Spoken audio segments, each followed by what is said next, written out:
नवापुरात गो संवर्धनासाठी भव्य जनआंदोलन, गोपालन मंत्रालय स्थापनेची केंद्र सरकारकडे मागणी।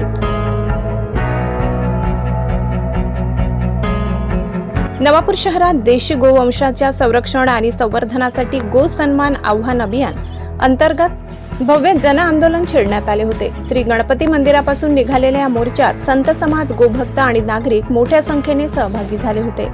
शहराच्या प्रमुख मार्गावरून घोषणाबाजी करत हा मोर्चा तहसील कार्यालयावर धडकला, जिथे तहसीलदार दत्तात्रय जाधव यांना विविध मागण्यांचे निवेदन सादर करण्यात आले। या निवेदनाद्वारे केंद्र सरकारकडे स्वतंत्र गोपालन मंत्रालय स्थापन करण्याची, गोवंशाला राष्ट्रमाता दर्जा देण्याची आणि गोवंश रक्षणासाठी कडक केंद्रीय कायदा करण्याची आग्रही मागणी करण्यात आली। त्याच्याकरता राष्ट्रपती, प्रधानमंत्री, मुख्यमंत्री आणि राज्यपालांना हे निवेदन देण्यात येत आहे।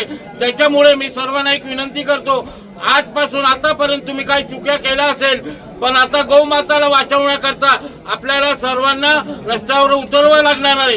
कारण का अगोदर जर बघितलं तर आपण घरात सानाने लिपायचो, ते करायचो, त्याच्यामुळे एक संस्कृती आपल्याला दूरगामी अभ्यास करावा लागेल। आणि त्याच्याकरता आपण हिंदू धर्म जोपर्यंत जागृत होणार नाही तोपर्यंत गौमाता वाचू शकत नाही, आणि गौमाताला वाचवायचं असेल तर देश वाचू शकतो।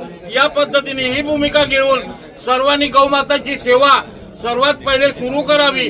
त्याच्यामुळे घरात सुख शांती, नवापूर शहरात सुख शांती आणि देशात सुख शांती राहील, या उद्देशाने गौमाताची सेवा करणं गरजेचं आहे।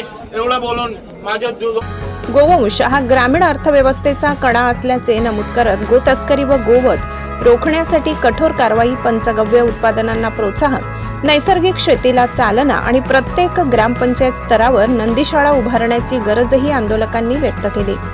प्रशासनाने या आंदोलनादरम्यान चोख बंदोबस्त ठेवला होता आणि नागरिकांनी या मोहिमेला मोठा पाठिंबा दर्शविलाय। ब्युरो रिपोर्ट, नवापूर गर्जना न्यूज चॅनल नेटवर्क।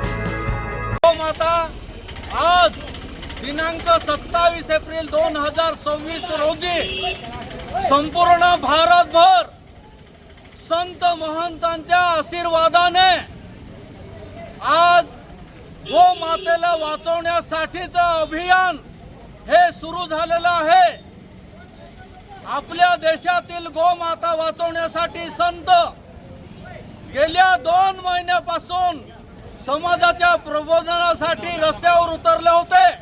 त्याचा एक भाग म्हणून आज देशभरातल्या सर्व तालुकास्थानी मान्य तहसीलदार साहेब यांच्या माध्यमातून गाय मातेला वाचवण्यासाठी, गाय मातेला राष्ट्रमातेचा दर्जा मिळवून देण्यासाठी गो प्रतिबंधक, संपूर्ण हत्या प्रतिबंधक कायदा, हे अशा प्रकारचे अनेक विषय घेऊन आज त्या तहसील कार्यालयावर रॅलीच्या स्वरूपाने जाऊन हिंदू समाज हे निवेदन देणार आहेत। आणि आज आम्ही नवापूर तालुक्यातील भद्र समाजासाठी जो समाज कार्यरत आहे अशांच्या रूपाने आज रॅलीच्या रूपाने आम्ही तहसीलदार साहेबांना निवेदन देणार आहोत। आपण पण या सामाजिक कार्यात आपण सहभागी व्हावे असे आवाहन करतो। इथेच थांबतो। जय हिंद, जय महाराष्ट्र, जय गोमाता।